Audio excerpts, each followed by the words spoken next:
Là, vous voyez la maison à l'eau, mais vous ne voyez pas la maison. Attendez, je vais. Ah, la route vers le succès, c'est fantastique. La fameuse route que l'on connaît tous. Ah, vous vous rappelez, lorsqu'on a commencé, ben, pour certains, là, ceux qui ont fait le programme de prospection avec moi puis Dimitar, vous avez montré cette belle image-là de la route avec la montagne. Si vous vous rappelez, quand vous avez commencé le cours, vous étiez là sur cette belle petite route presque droite avec quelques petites bosses, mais toute asphaltée. Puis là, vous pouvez voir là, ici, à partir d'ici, la route n'est plus asphaltée. Là. On peut dire en image que c'est lorsque le cours a terminé, puis là, vous aviez votre propre chemin à vous développer. Puis là, maintenant, votre objectif, c'est de monter sur la montagne. C'est peut-être ici, c'est peut-être ici, c'est peut-être à gauche, c'est peut-être le petit pic qui est là, ici au loin. C'est peut-être même ici, là. Il y a toutes les places dans la montagne qui sont bonnes.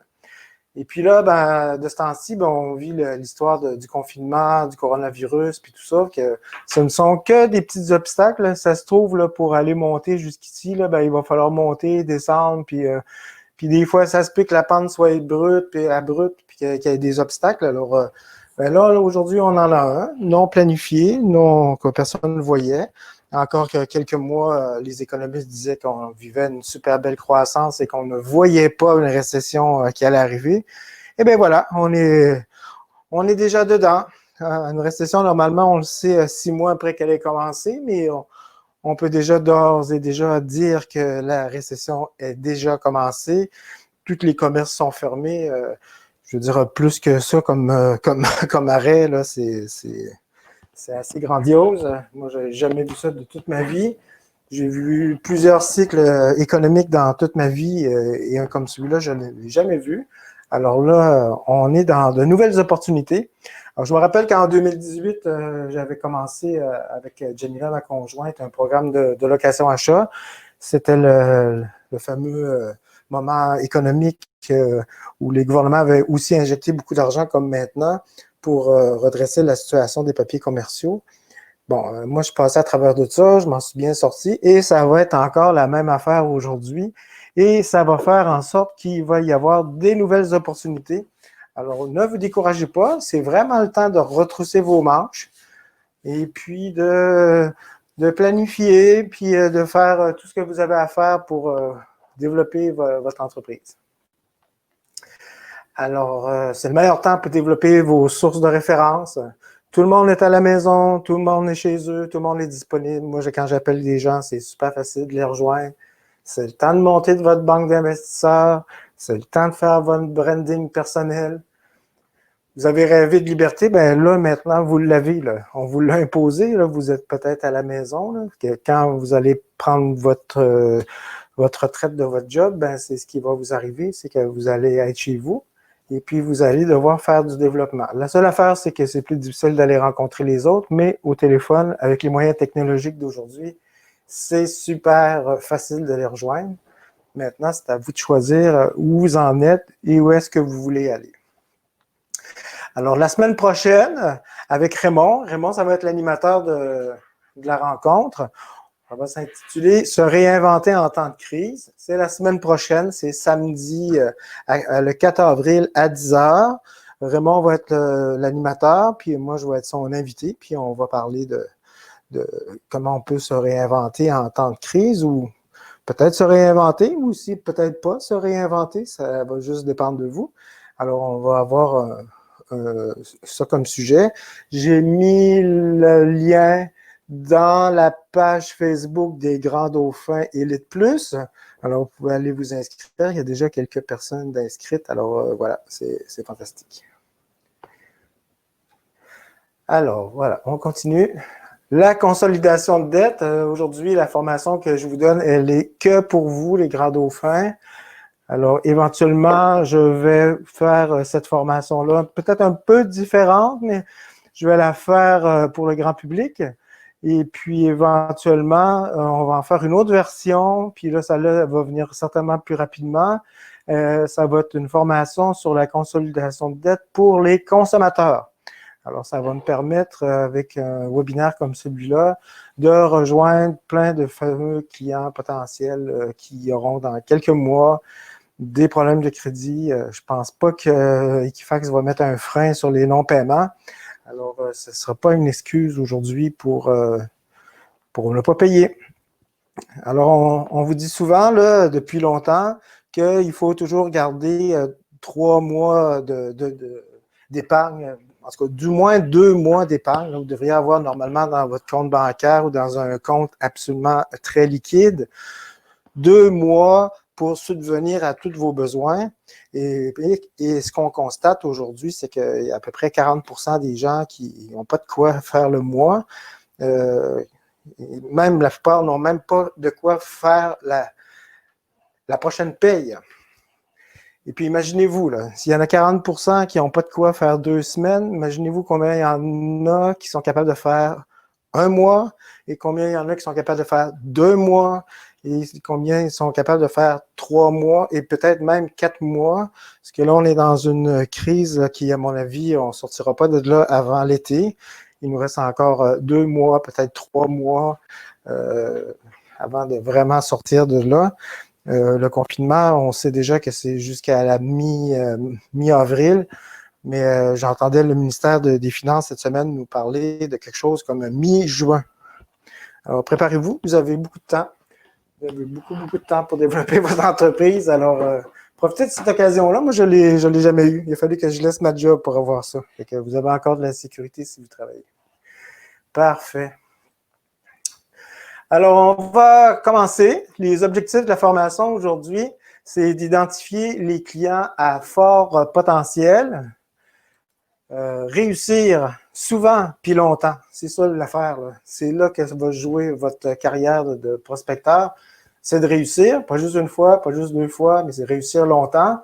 Et en réussissant longtemps, ben là, il n'y a plus de chance. Ça se peut que la première fois, on a une première transaction, ça soit comme un coup de chance. Mais si on veut le faire souvent et à répétition, ça prend des techniques, ça prend des façons de procéder que je vais vous montrer aujourd'hui. Et je vais aussi vous montrer comment convaincre sans effort. Hein? Pas de vente sous pression et puis ça se passe super bien. À la fin, les clients vont vous demander où est-ce qu'ils doivent signer. N'est-ce pas merveilleux? Martin, c'est pas normal qu'on voit toujours la route. Moi, je suis rendu plus loin. Voilà. Est-ce que je suis le seul à voir la route? Je ne comprends pas que vous ne voyez pas parce que moi, je vois tout, là. Alors, voilà. Alors, je vais aussi vous montrer les meilleures pratiques en consolidation de dette. C'est pas mal ça qu'on va faire aujourd'hui.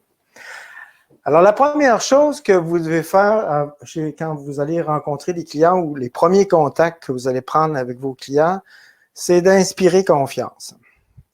J'ai mis cette petite photo-là, on voit un petit enfant qui saute dans les bras de son père ou peut-être de son grand-père.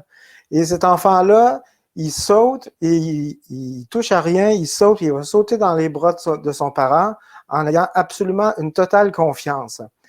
Puis il sait que son père, il ne va pas l'échapper, là. Alors, c'est important que vous, quand vous allez rencontrer des clients, qu'ils aient cette confiance-là en vous, puis qu'ils soient prêts quand même à procéder avec vous. Alors, je vais vous dire aussi de tenir vos engagements. Ne donnez le moins possible d'engagement. C'est vraiment très important. Ne promettez rien aux clients. Dites-leur que vous allez vous battre pour eux, que vous allez être capable de tout faire, mais si vous leur promettez quelque chose, puis que vous, comme sur la photo, vous les échappez, vous allez avoir beaucoup de déceptions. Vos clients vont être très déçus, puis même parfois en colère. Et ça se peut même qu'ils vous donnent des mauvaises références parce que vous les avez échappées. Alors, il est mieux d'arriver avec une meilleure offre plus tard. C'est mieux de leur dire que vous allez vous battre, que vous allez avoir telles conditions, mais qu'après, quand vous allez revenir, vous allez peut-être avoir des meilleures conditions que ce que vous avez promis. Et là, vous allez créer un effet wow, puis là, vous allez créer un effet que le client va être super content. Les clients comptent sur vous, laissez-les pas tomber, puis faites pas de promesses là, intenables, là. C'est vous qui allez payer avec ça. Vous allez vous aussi vivre du stress, vous allez avoir des appels, vous allez devoir rappeler, dire que ça ne fonctionne pas et c'est pas super agréable. C'est mieux de donner les balises puis de dire aux clients que vous allez vous battre pour eux puis que vous allez tout faire pour obtenir ces conditions-là, mais vous pourriez aussi ne pas les avoir. Parce que ce que je constate souvent, c'est que sur papier, un dossier, c'est vraiment super. Mais lorsqu'on vient pour faire l'analyse, puis on commence à creuser, on commence à trouver des affaires qui peuvent faire en sorte qu'on ne va pas faire la transaction. Par exemple, une évaluation, on part en évaluation, on pense que la maison, je ne sais pas, m'en vaut 350 000, puis après l'évaluation, la maison en vaut 320. Bien, ça se peut qu'il n'y ait pas assez d'argent pour faire ce que vous avez promis. Alors, c'est important de bien en parler. L'autre chose qui va être importante aussi, c'est d'être bienveillant. Offrez aux clients les produits qui sont bons pour eux, pas ce qui est bon pour vous. Offrez-leur, grosso modo, offrez-leur la meilleure solution que vous pourriez donner à votre mère. Soyez bienveillant et vous allez avoir beaucoup de succès et ça va être très, très gratifiant pour vous. Le savoir-faire. Là, on rentre au cœur des choses, là. Le savoir-faire, bien connaître ses produits sur le bout de ses doigts, c'est quand même quelque chose de super important. Vous devez maîtriser comment ça fonctionne le prêt, avoir toutes les connaissances pour être capable de répondre aux clients, comment ça marche les procédures de reprise et tout ça. Il faut que vous connaissiez ça sur le bout de vos doigts. Vous avez amplement le temps aujourd'hui de réviser ces choses-là.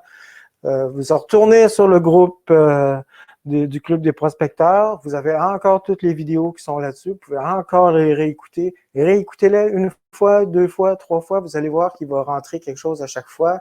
Apprenez quelque chose à chaque jour. Le savoir-être.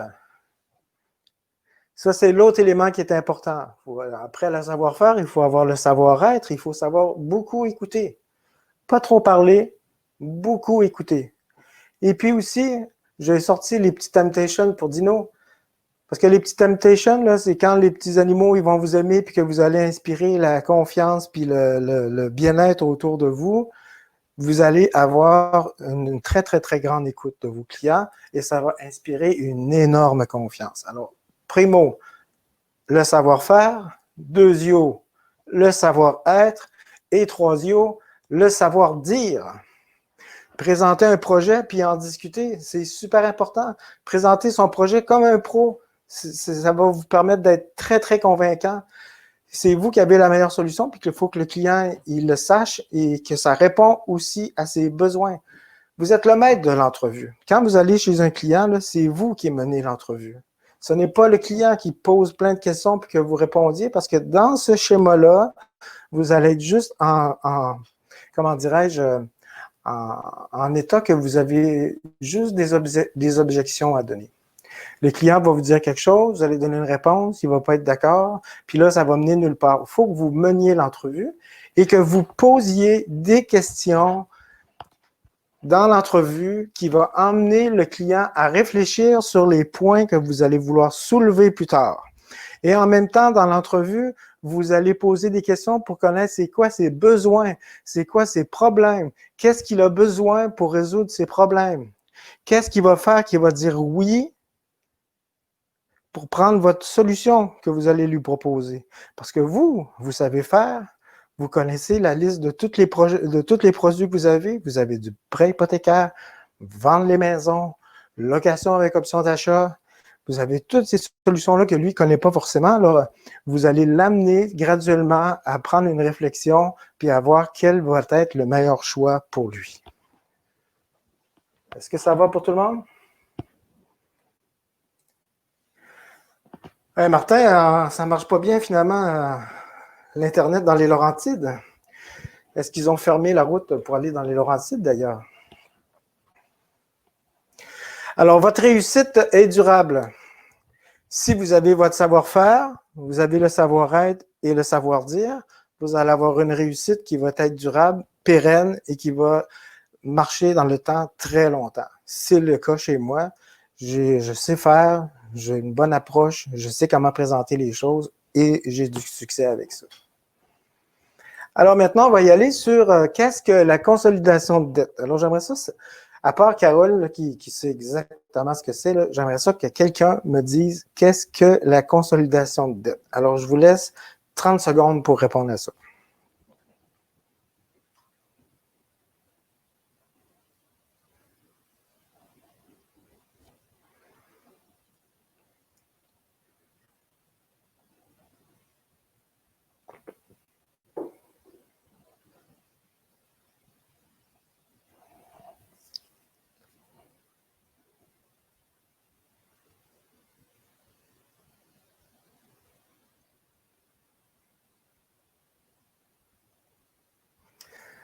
Alors, la consolidation de dette, selon moi, ça ressemble pas mal à, vous savez ce que vous dites, regrouper toutes les dettes. C'est que la consolidation, c'est de rassembler toutes les dettes en un seul paiement par mois. Je vous félicite, c'est exactement ça. Et en plus, généralement, on offre un taux plus avantageux. Vous comprendrez que si le taux est plus avantageux, ça devrait normalement diminuer les dettes. Et il y a, en fait, je veux juste éclaircir les choses. La consolidation de dette, en fait, ça n'élimine pas les dettes, là, ça ne fait que les rassembler. Ils sont tous dans un même paquet et ça permet de faire un seul paiement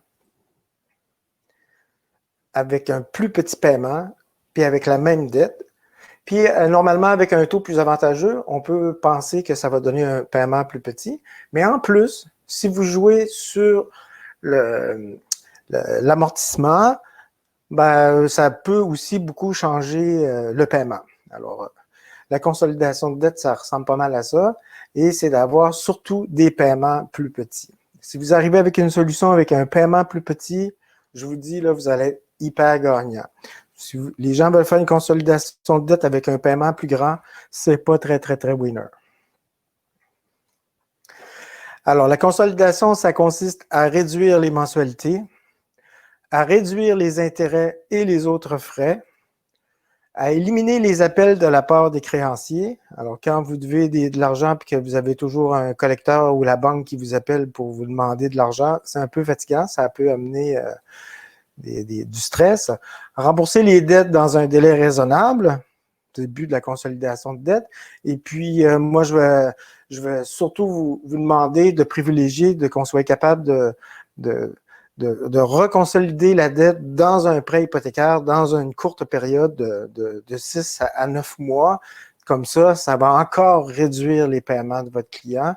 Rétablir le crédit, ça va être une démarche qui va être importante. Sinon, nous, comme prêteurs privés, on va rester collés avec ces gens-là, puis les soulager du stress.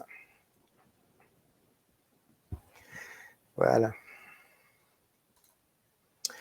Alors, il y a des outils qui vont vous permettre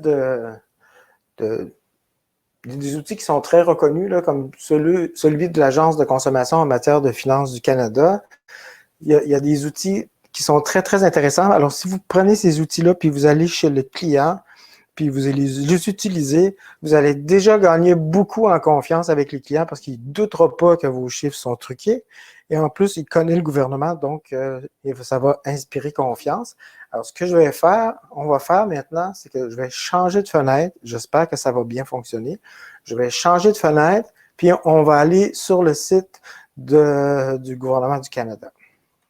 Puis là, pour que ça soit facile pour vous, si vous voulez l'essayer, là, je vous ai fait un bit.ly, un bit.ly, ça s'appelle conso dette au pluriel. Et puis en allant là-dessus, vous allez tomber directement sur la page. Alors, je vais aller sur la page de consolidation de dette. Ici, je vais ouvrir ma session. Voilà. Alors, vous allez tomber directement sur la calculatrice d'objectifs financiers. Il y a 2 sections. Ici, fixer vos objectifs d'épargne. Mais là, on n'est pas là-dedans. Nous, on est plutôt de planifier pour régler vos dettes. Alors, je vais aller sur planifier pour régler vos dettes. Alors, la beauté de la chose, c'est que vous pouvez, avec cet outil-là, planifier de régler les dettes. Alors, je vais aller rapidement. Vous pourrez aller l'explorer après. On commence par le surnom de la dette. Là, mettons, je dis, mon client, c'est un client chez Firstone, il y a une dette, je dis que c'est une hypothèque, je dis, par exemple, là, on va faire un exemple. Ce n'est pas le même exemple que j'ai par la suite quand on va continuer le webinaire, mais je vais vous donner un exemple. On dit que le client, il y a un solde actuel chez Firstone de 30 000 et qu'il a un taux d'intérêt de 28 %. C'est ce qu'on voit souvent. Puis qu'on dit, par exemple, que le paiement, il est échu, je ne sais pas moi, là, dans 4 ans, alors en 2024, on va dire au mois de février, puis on va dire que c'est le 2024, février le 28. Et là, je fais sauvegarder. Alors, ce que ça va faire, le logiciel, ce qu'il va faire, il va me donner le solde actuel. Il va me dire que c'est un paiement mensuel parce que c'est ce que j'ai indiqué. Ça, c'est le montant du paiement pour payer cette dette-là pendant tout ce temps-là. Et je vais ensuite ajouter une autre dette en disant, par exemple, j'ai une carte chez CIBC, une carte de crédit chez CIBC. J'ai un solde, par exemple, de 8 990 à la CIBC à un taux de 19,99 %. J'ai des paiements mensuels. Puis, on va mettre les paiements réguliers, on va mettre la même chose qu'on a dans le bureau de crédit ou du moins le 3 % qu'on paye généralement. Alors, je vais prendre un 3 %. J'ai pris ma calculatrice, c'est un outil quand même indispensable pour vous. Ça nous fait 270 $ et je fais sauvegarder. Alors là, je me ramasse avec une deuxième dette. Après ça, je pourrais dire, par exemple, que j'ai chez Desjardins une marge de crédit personnelle, que j'ai un solde de 12 000 $, puis j'ai un taux de 7,99 par exemple. Ah, excusez-moi, ça prend une virgule ici. Et que j'ai des paiements. Alors, ça va être la même chose. Ça va être des paiements mensuels minimum. On va mettre à 3 %. Ça nous fait 360 $. Et je fais ma sauvegarde. Je vais en ajouter une autre, juste pour le plaisir, là. Alors, je pourrais ajouter, on va regarder qu'est-ce qu'on a ici. On a un prêt personnel, on pourrait avoir un prêt perso. Puis là, on pourrait dire, dans notre prêt perso, on a un solde de 6 000 $. Puis les prêts perso, c'est pas mal plus cher, les taux d'intérêt, on va dire 12 %. Puis, il doit être payé, ce prêt personnel-là, parce que c'est rare que ça dure très longtemps. D'ici, on va dire l'année prochaine, par exemple, 2021. Oups, 2021. Puis on va dire qu'on veut qu'il soit payé au mois de juin, le 1er juin l'année prochaine. Et je fais ma sauvegarde. Là, si vous êtes chez le client puis vous remplissez toutes les dettes comme ça, après ça, vous êtes en mesure d'exporter les résultats. Ou aussi, juste en bas, c'est marqué « Afficher mon plan de paiement de la dette ». Vous voyez, là? Ici, là, ça va faire, à partir d'aujourd'hui, ça vous dit c'est quoi le solde des dettes aujourd'hui, le montant payé en intérêt, le total des paiements, puis après ça, tout l'amortissement pour payer tout ça en fonction de tout ce qu'on a donné tout à l'heure. Vous voyez ici, là, il y avait le solde de fermeture du prêt auto, le solde de fermeture de chez Desjardins, de la marge, la carte de crédit CIBC, le prêt hypothécaire First Home. Que là, vous voyez, vous avez un paiement de 2000 quelque chose. Vous pouvez aussi retourner en haut, faire exporter vers PDF. Et ça, si vous me faites ça, je vais être super content. Vous exportez le document. Il se trouve ici. Je vais l'ouvrir.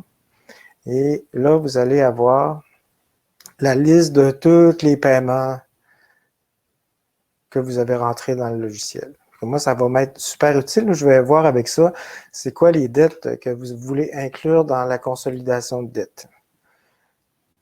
Est-ce que ça va pour tout le monde? Je suis allé un petit peu vite, mais c'est un logiciel qui est hyper intuitif, là, comme vous avez pu voir.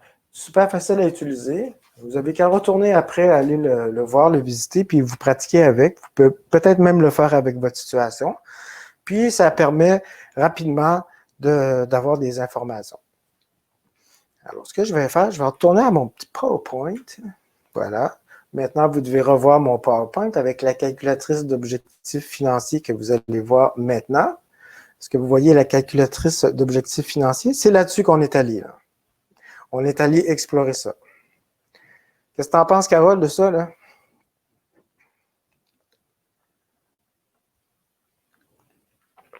C'est super formidable. Alors, tout à l'heure, je vous ai montré comment faire la liste de toutes les dettes. Là. Moi, si vous me fournissez ça dans la liste de vos documents, là, je vais être vraiment, je vous l'ai dit tout à l'heure, je vais être tellement content. Là. Je vais voir vraiment plus clair. Je vais voir les taux d'intérêt, je vais voir les paiements, je vais avoir mon solde. Et si en plus, vous me prenez ce que je vous ai montré en bas, tout l'amortissement, là, je vous ai pris juste le haut, là. Vous allez pouvoir utiliser ça avec votre client, puis il y a trois chiffres, même trois chiffres qui sont super importants là-dessus. Il y en a deux qui sont en jaune. C'est le total des intérêts payés. Ça, il faut que le client il comprenne que c'est ça qu'il paye comme intérêt à chaque mois. Le total des paiements qu'il fait à chaque mois, 1481,70.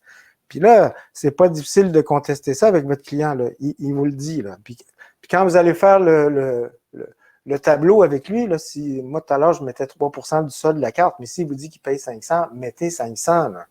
Puis on a aussi le solde, le 6300, là, qui est juste ici. Là. Vous devez voir mon pointeur. Je ne sais pas si vous voyez mon pointeur. Alors,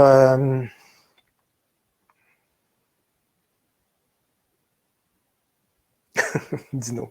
Alors, Dino, là, t'es pas sérieux. Alors, le solde de départ, c'est 63 800. Que là, vous avez les chiffres de départ pour commencer à discuter avec votre client. Alors, dans le savoir-faire, il faut faire des calculs. Alors, tout à l'heure, je vous ai parlé que ça prenait le savoir-faire, le savoir-être et le savoir-dire. Maintenant, on va voir dans chacune des sphères qu'est-ce qu'il faut faire. La première chose, c'est faire des calculs. Le paiement, même pas besoin de calculer, là, même pas besoin de calculatrice. Le paiement, il est là, il est écrit, c'est 1481,70. Ça, vous prenez une belle petite feuille de papier, là, puis vous écrivez sur la feuille de papier, en gros, le plus possible, paiement 1481,70. Après ça, vous calculez le taux moyen d'intérêt, parce que ça va intéresser votre client. Là. Vous allez prendre le chiffre là, qui est ici, là, le 1078,48. Vous allez le multiplier par 12 et le diviser par le solde. Moi, j'ai pris le solde de clôture, mais vous pourriez prendre plutôt le solde d'ouverture, qui était le 63 800, et faire le calcul d'intérêt. Là, dans ce cas-ci, ça me donne un taux d'intérêt moyen sur toutes les cartes, en prenant les prêts personnels, le prêt First Home, les cartes de crédit, le prêt personnel, la marge de crédit plutôt, ça me donne 20,4 %. Alors là, c'est un autre chiffre que vous allez prendre sur la même feuille que tout à l'heure. Vous allez avoir écrit paiement 1481 $, taux d'intérêt 20,4 %. Et là, ça va être le temps maintenant de demander à votre client combien elle vaut sa maison. Pourquoi on va demander combien elle vaut sa maison? C'est pour calculer le ratio prêt-valeur. Vous insufflez pas le prix de la valeur de la maison au client. Généralement, là, la plupart du temps, là, quand ils ne fabulent pas, là, ils savent pas mal bien comment vaut la maison. Là. Mettons à 10 000 $ près, généralement, ils savent. C'est sûr, là, quand ils veulent exagérer, leur maison elle vaut plus cher, c'est une belle grosse cabane, mais ramenez-les, dites-leur, si j'envoie un évaluateur ici, à combien vous pensez qu'il va me sortir le prix de la maison? Combien s'est vendu la maison chez le voisin? Savez-vous? Ils le savent généralement. Fait que une maison, on va prendre, par exemple, qu'il vous dit que la maison vaut 350 000 $. On a une hypothèque en premier rang de 180 000 $. Puis en plus, on a des dettes de 63 000 $, c'est ce qu'on avait tout à l'heure. Ben, je vais être capable de calculer mon ratio prêt-valeur. Ça va être mon prêt en premier rang, ma dette totale, je les additionne, je divise par la valeur de la maison, puis ça me donne un ratio, ça donne 69,4 % dans ce cas-ci.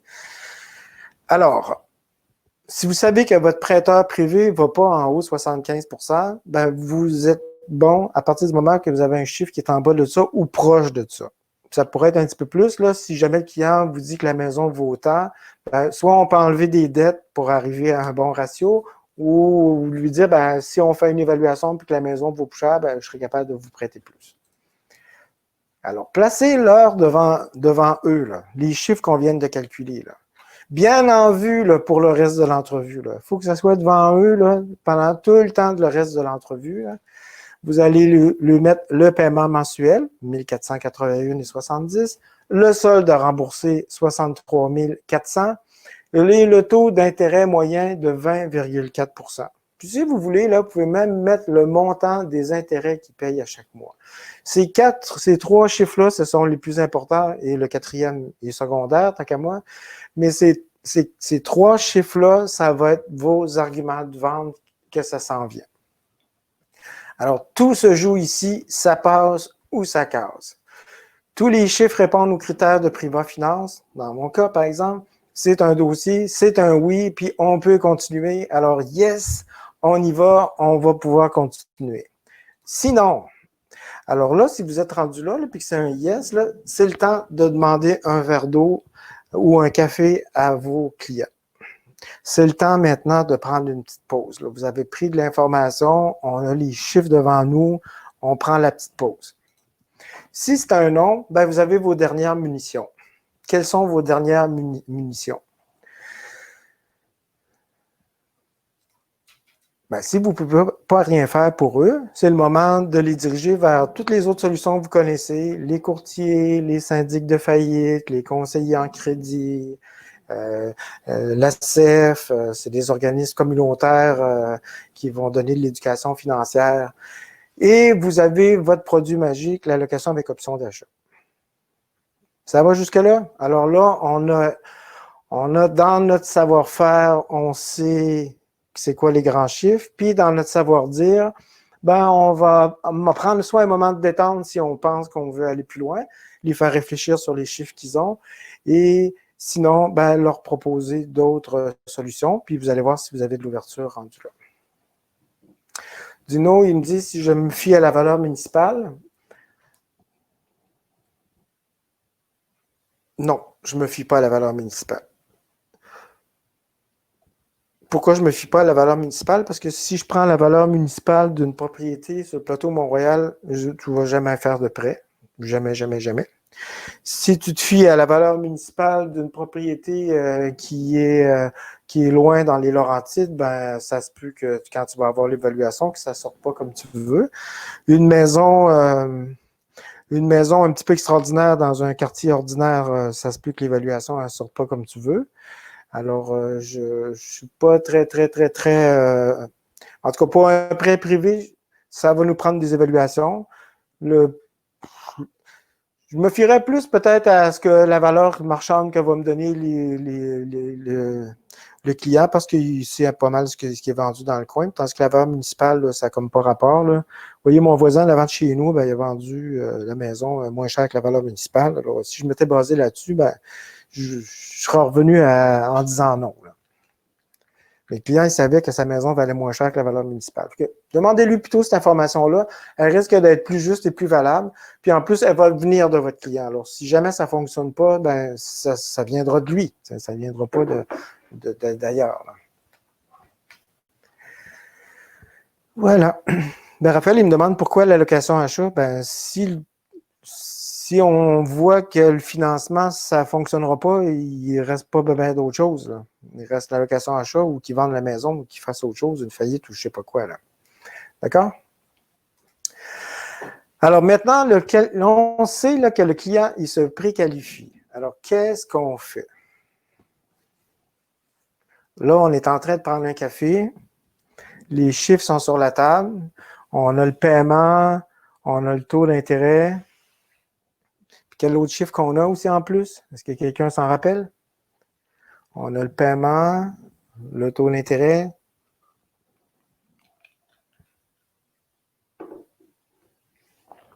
Je fais appel à votre mémoire. L'hypothèque, le solde. Hein? On a le solde des dettes. C'est super. Parfait. Alors, prenez le café.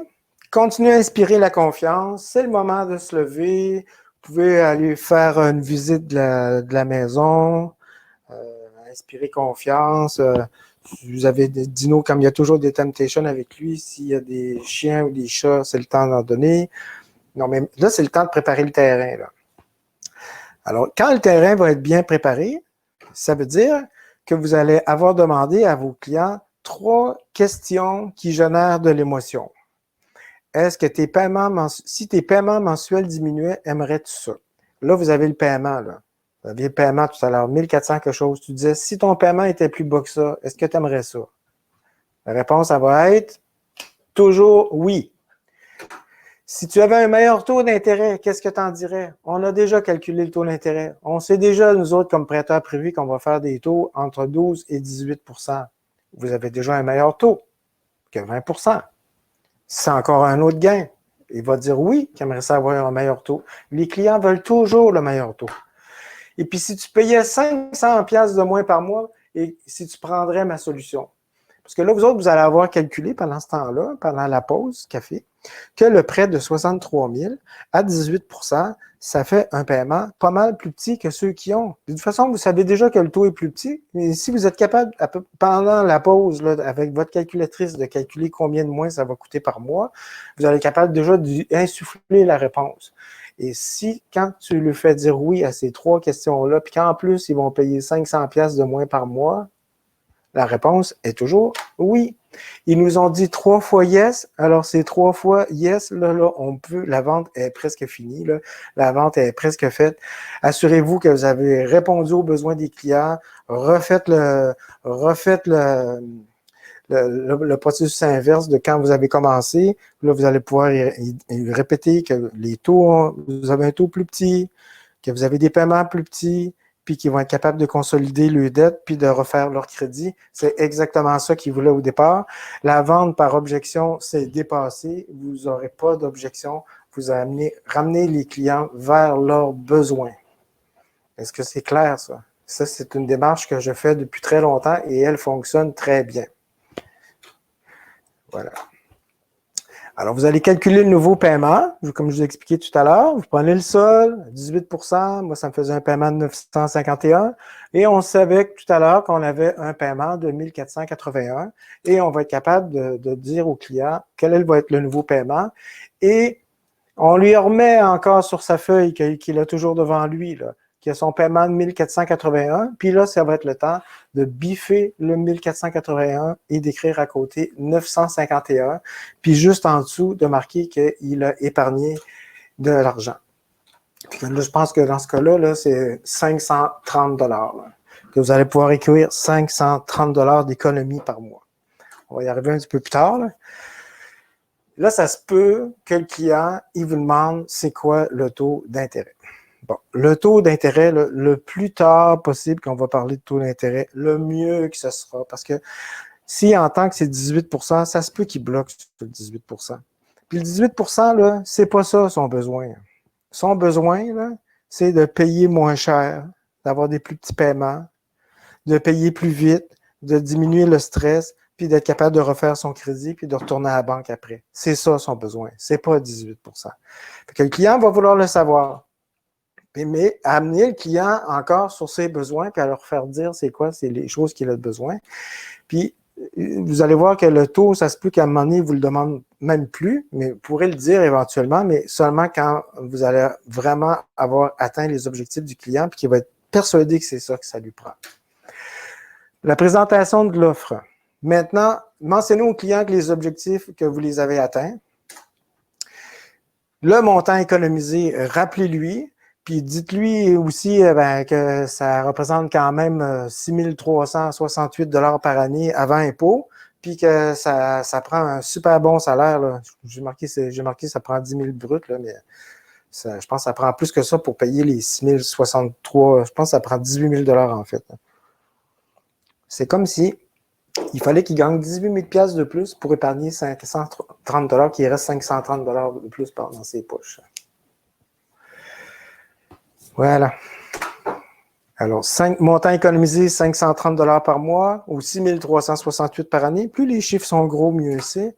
Le client doit, à ce moment, être convaincu. S'il n'est pas convaincu, là, ça ne sert à rien d'aller bien plus loin.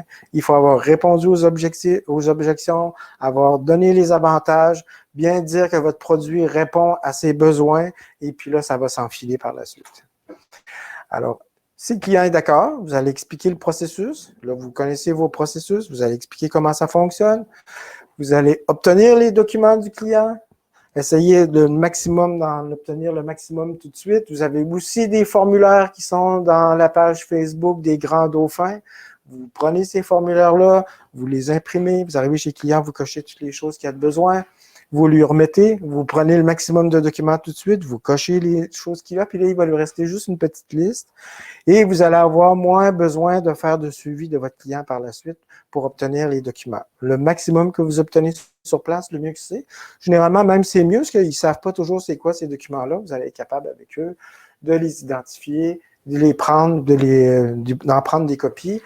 Ce que vous pouvez faire, là, vous ne partez pas avec les copies, là, vous prenez les copies, vous utilisez votre fonction scan PDF sur votre Dropbox ou sur vos Google Drive, puis vous prenez tout de suite des copies, vous mettez ça dans son dossier. Ça va être hyper facile pour les transmettre après ça à votre créancier. Et après ça, je vais vous parler de la psychologie du client. Les clients veulent une solution qui va améliorer leur solution. À partir du moment que vous allez avoir fait un beau montage, que vous allez avoir bien expliqué les choses, que votre savoir-dire va bien leur expliquer que ça répond à leur situation et que ça va l'améliorer, vous allez gagner à chaque fois. Mais assurez-vous, là, comme je vous ai dit tout au départ, soyez bienveillants, là. Vendez-leur des prêts qu'ils ont besoin. Fait que Carole a dit de mon côté en personne, mais plus souvent au téléphone. Moi, je fais presque rien en personne. Alors, je fais presque tout au téléphone. J'ai complètement une autre démarche là, et ça marche très, très, très, très bien aussi au téléphone. Mais si vous allez les voir en personne, ben, allez les voir en personne. Mais là, je pense que d'ici le mois de juin, vous ne pourrez pas beaucoup souvent aller les voir en personne. En passant, moi, j'ai trouvé un évaluateur qui fait des évaluations pour le refinancement pendant la période de crise. Là. Il n'est pas obligé d'aller dans les maisons, il va faire refinancement, mais quand c'est pour un achat, il ne va pas y aller. Alors, le client, ce qu'il veut, lui, c'est réduire le stress. Alors, vous allez y apporter une solution qui réduit le stress, qui améliore son crédit et qui va payer moins cher par mois. Alors, si on veut faire tout un petit récapitulatif, les étapes de la vente, c'est découvrir les besoins, c'est créer de la confiance. La première chose, c'est le savoir-être, c'est de créer de la confiance. Après ça, découvrir les besoins de vos clients, c'est plutôt l'étape 2 puis l'étape 3 qui est de proposer une solution, c'est plus dans le savoir-faire. Et puis, après ça, on va avoir l'étape 4, c'est de conclure la vente. Alors, quand on a fait bien le processus, qu'on a bien écouté le client, qu'on sait très bien c'est quoi qu'il a de besoin, on va être capable de lui proposer une solution qui va résoudre ses problèmes. Et quand vous allez arriver à l'étape 4 pour conclure la vente, ben vous en aurez pas d'objection. Dites-vous que si vous arrivez au point 4 puis vous avez encore des objections, c'est qu'il y a des choses qui n'ont pas été faites à l'étape 3. Il ne faut pas qu'il y ait d'objection rendue à l'étape 4, sinon ça va être très difficile à vendre. Là, vous allez vous battre contre ces clients-là. Ce n'est pas des clients qui sentent l'urgence. Et puis, à l'étape 5, ben, ça va être de collecter toutes les informations des clients, puis aussi éventuellement d'obtenir des références. Ça se peut que ces clients-là connaissent d'autres personnes qui sont dans leur situation. Eh bien oui, c'est comme ça dans la vie. Qui s'assemblent se ressemblent, et ça se peut qu'il y ait d'autres personnes comme eux, des collègues de travail, de famille, tout ça, qui pourraient avoir besoin de la même chose. Alors, la chose pour demander des références, c'est super simple. Parce que les gens sont souvent gênés de demander des références. Mais quand là, vous avez fait toute l'étape, puis que les gens sont super contents et enthousiastes, c'est le temps de leur demander, est-ce que vous connaissez d'autres personnes à qui je pourrais aider comme vous? Est-ce que vous connaissez d'autres personnes qui, si ils pouvaient consolider leur dette, là, ça serait bon pour eux? Là. Vous ne demandez pas une référence, là, vous leur demandez de vous identifier des personnes. Et à partir du moment qu'ils vont vous dire oui, là, vous allez, avec eux, leur demander qu'ils vous donnent le nom et le numéro de téléphone de la personne. Puis s'ils peuvent, là, pendant que vous êtes là, s'ils peuvent les appeler, là, puis les appeler puis de leur dire qu'est-ce qui leur est arrivé, puis de vous passer le téléphone, là, vous allez avoir un autre client qui rentre là, directement. Voilà, c'est pas mal ça pour les étapes de la vente. Alors, en suivant toute cette méthode-là, ces beaux conseils-là, vous allez gagner souvent, vous allez gagner longtemps, puis vous allez voir qu'au bout du chemin, il y a le beau petit soleil qui est là, qui vous attend. Je suis sûr que vous allez gagner cette course-là. C'est pas une course le premier qui arrive, c'est un marathon. Là. Il faut courir tout le temps, apprendre tout le temps. Puis la constance, puis la détermination, c'est ce qui va faire que vous allez être un prospecteur à succès, puis que dans 10 ans, dans 15 ans, dans 20 ans, vous allez être encore là. Alors, moi, j'ai pas mal terminé. Est-ce que vous avez des questions, des commentaires, des choses que vous aimeriez qu'on puisse éclaircir? On va prendre, il nous reste encore un bon 7-8 minutes, alors je vais prendre ce temps-là avec vous. Avez-vous des questions? Est-ce qu'il y a des choses que vous aimeriez qu'on éclaircisse ce matin?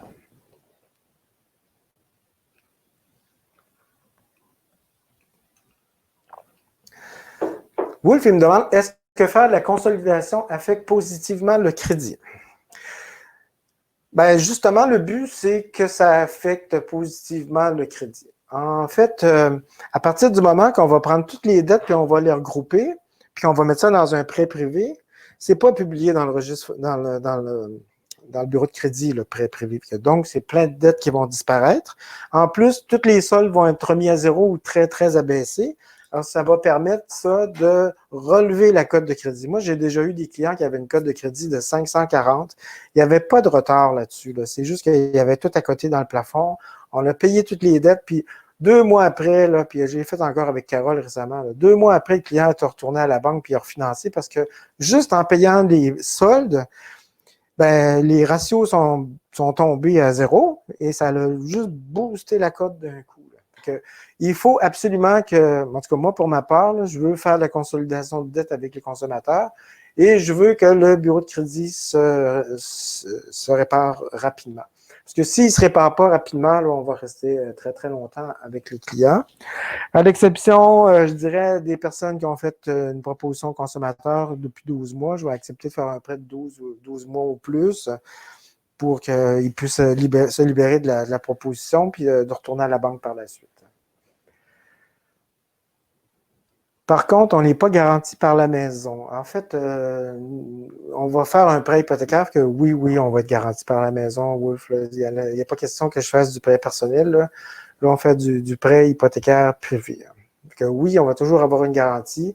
Oui, on va toujours demander que la maison soit évaluée et puis qu'on ait des bons ratios avec beaucoup de marge. Alors, si jamais on n'est pas payé, qu'on ne perde pas de l'argent à la revente. Parce que ça coûte cher à revendre la maison. Là. La saisir, le processus de saisie, les mois pas payés, le temps de vente, les délais de vente, les assurances qu'il faut payer pendant ce temps-là, les taxes, les choses, là, ça coûte de l'argent. Donc, il faut se garder une bonne marge. C'est pour ça qu'on demande pas mal, souvent 75%. Là. Ça reste quand même pas mal. Ça dépend des secteurs, là, mais il y a des secteurs qu'on va peut-être aller à moins.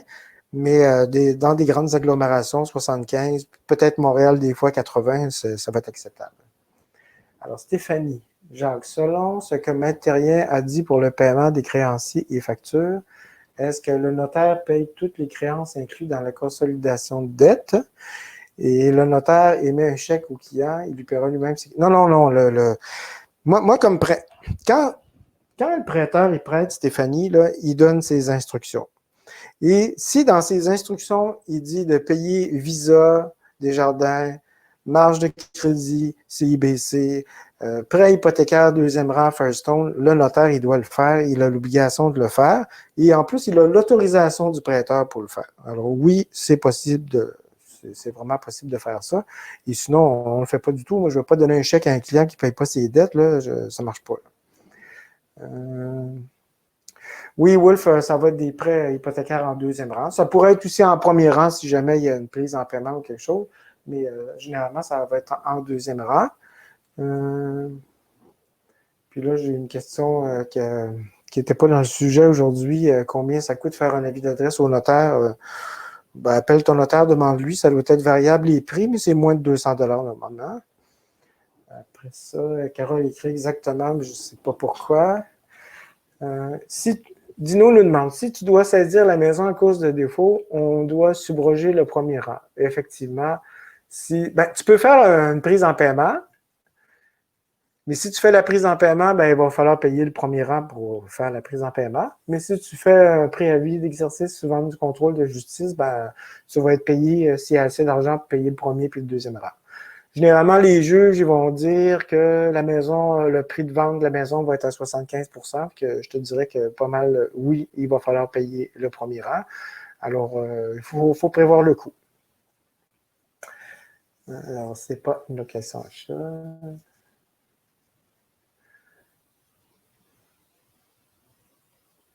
Raphaël, tu peux rappeler le processus et les documents à obtenir. Raphaël, ça, c'est toutes des formations qui ont été faites là, à mon souvenir. Là. J'en ai même fait une, ça s'appelle, puis je l'ai mis sur la page des Grands Dauphins. Ça s'appelle Faire une demande hypothécaire. Alors là-dedans, il y a toute la liste des documents, puis je vous explique tout ce qu'il faut. Je vais te réinviter à réécouter ce webinaire.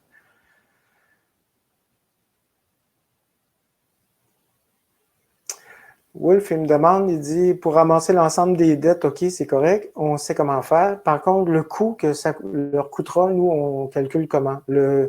De quel coût tu parles? Est-ce que c'est le paiement qu'ils vont faire par la suite ou je ne sais pas, je ne comprends pas bien la question. Si tu peux me la préciser, Wolf, j'apprécierais. Oui, le paiement. Ben, le paiement, ben, je l'expliquais dans le webinaire, là, le paiement. Mettons, vous leur faites un calcul comme avec un taux à 15, à 18 là. Ça se pourrait qu'il y en ait un taux à moins, on verra bien, là, ça dépendra de la situation. Mais mettons, vous leur faites un taux à 18 que vous calculez, je ne sais pas, mais le solde hypothécaire, 18 divisé par 12, ça va vous donner le paiement. Je l'ai fait tout à l'heure dans l'exemple que j'ai donné tout à l'heure. Le 63 000 quelque chose, là, ça donnait à 18 un paiement de 951 $.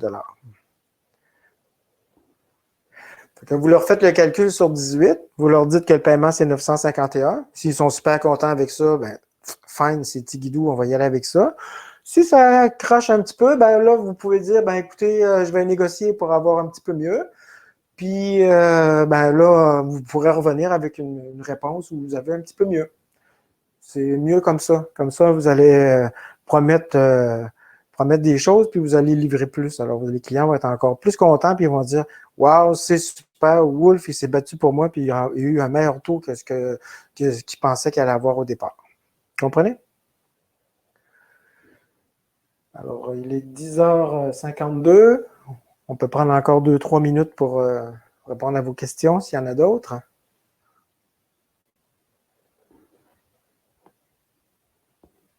Ah oui, je suis tout à fait d'accord, Carole. Carole a dit ici, à mon avis, Jacques, on doit mettre l'emphase sur le crédit et non sur le taux. Effectivement, on ne doit pas mettre l'emphase sur le taux, même on ne doit pas le mettre du tout. C'est ce que je n'ai pas arrêté de vous dire pendant le webinaire. Le taux, c'est secondaire. Ce qui est important, c'est de répondre aux besoins, baisser les paiements, résoudre la situation, puis diminuer le stress. Si vous répondez à ces trois affaires-là, vous êtes gagnant.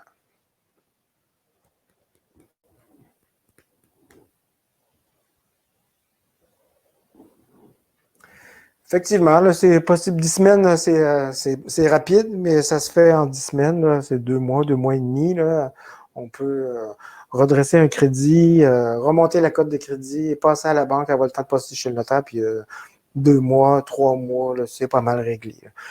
Si vous expliquez à un client là, que il va avoir ces nouveaux paiements-là pendant 3 mois, puis après, vous êtes capable de faire un estimé en prenant une calculatrice hypothécaire, puis lui dire, après, quand ça va être fini, puis on va avoir tout consolidé, tu vas encore baisser ton paiement, non pas à 951, mais à, je sais pas, à 800 $, il va capoter. Là. Vous allez y avoir fait économiser non pas 530 $ par mois, mais 650 $ par mois. Là. Puis je ne sais pas si vous savez ce que c'est, 650 $ par mois, là, mais c'est de l'argent en tabarouette. Là. Vous payez toute l'épicerie avec ça. Là. Vous payez votre char là, en plus. Là. Fait que c'est soit l'auto qui est payé plus l'épicerie, ou s'il y a une grosse bagnole, c'est juste l'auto, mais ici, on règle beaucoup de choses. Là. Puis en plus, là, je vais vous inviter après ça à les envoyer chez des gens qui vont leur montrer comment gérer leur budget en fonction, à moins que ce soit une catastrophe qui m'y est tombée ce mois-ci sur le Canada. Là. Mais s'ils ont besoin de comprendre comment ça marche la finance, de gérer leur budget, bien, il faudra les référer vers les bonnes personnes. Et s'il y a besoin de résoudre des problèmes de crédit, bien, on va les rediriger tout de suite chez Carole. Puis vous allez mettre vos frais, les frais de Carole dans le montant du prêt là, pour que Carole soit payée. Puis moi, comme prêteur, je vais être capable d'indiquer que Carole, elle doit être payée comme tous les autres fournisseurs. Quel est le calcul inversé? Je ne sais pas c'est quoi le calcul inversé. J'aimerais ça un petit peu plus de précision, Stéphanie.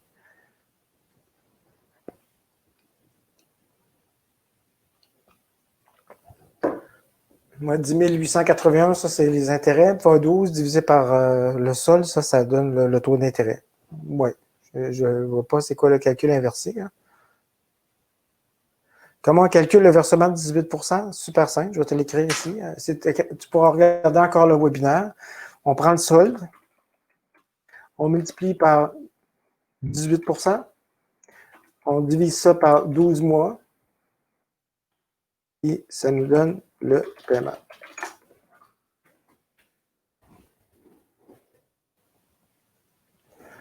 Bon, mais je vous remercie. C'est un beau dimanche.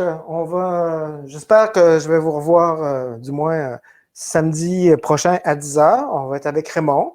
On va, on va avoir une petite discussion tous ensemble. Ceux qui seront sur leur ordinateur, qui voudront aussi partager leurs bons coups depuis que le coronavirus est commencé, ça nous fera plaisir de vous écouter. Puis j'espère que ce moment-là, ça sera un moment inspirant pour vous, qui va vous donner envie, ou du moins le courage, puis tout ce qu'il faut pour persévérer, puis réussir et d'être de grands prospecteurs encore en 2001. Alors, je vous remercie à tous. Je vous souhaite un excellent dimanche. Profitez-en bien. Si vous avez un petit feu de foyer, ben, allumez-le. C'est la belle journée pour ça. Profitez-en bien avec votre famille. Puis vous avez aussi du temps aujourd'hui pour réfléchir à. Là, je vous ai parlé de consolidation de dette. C'est pas mal intéressant. Si vous avez vraiment envie d'aller dans cette direction-là pour faire de la prospection, au lieu de faire de la prospection immobilière, de la prospection hypothécaire, je vous réserve un programme par la suite là, qui va vous permettre de devenir des experts. Là, déjà, vous savez comment présenter, c'est déjà bien, mais il y a encore plein de choses à apprendre et ça va être la suite. Ça va être la suite, comme on dit, par la suite. Voilà, je vous remercie beaucoup. J'espère que vous avez passé un beau moment. Au revoir à tous.